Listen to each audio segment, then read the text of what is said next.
En Russie, ce mois de février 1917 est terrible. La guerre n'en finit pas. Le blocus des Allemands crée la pénurie. On manque de tout. Partout, la tension est extrême. Le 23 février, il y a un déclic.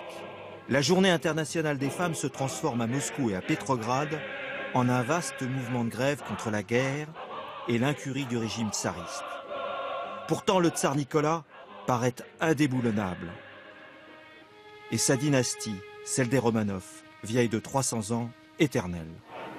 Mais en 5 jours, l'impensable se produit, le tsar abdique. Ce qui va véritablement faire basculer les choses d'une série de journées à une révolution, c'est le fait que les soldats vont refuser de tirer sur les manifestants. Sur le front, 7 millions de combattants, des paysans pour la plupart. Les défaites, la terrible discipline, l'arrogance des officiers minent leur morale. Dans les garnisons, ils élisent leurs représentants, des conseils de soldats prennent le pouvoir et servent de modèle dans les usines et les quartiers. Donc on a une énorme effervescence politique. Tout ça débouche aussi sur les élections donc à l'Assemblée constituante. Il y a de très belles images de cette Assemblée. Pendant l'année 17, on a quand même des choses qui n'existent nulle part ailleurs. Le vote des femmes. Les candidats et les électeurs peuvent avoir 20 ans.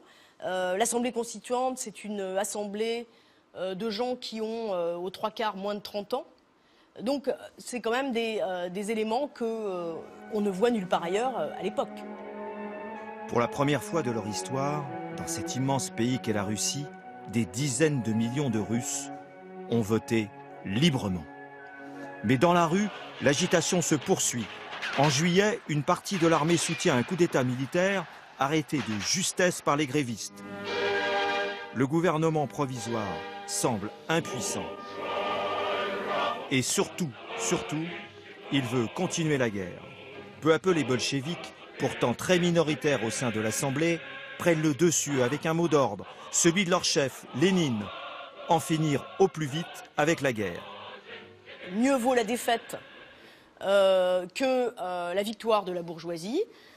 Et donc, l'idée, c'est véritablement de faire la paix à tout prix. La fin de la guerre avec l'Allemagne provoque la guerre civile. C'en est fini de la jeune démocratie.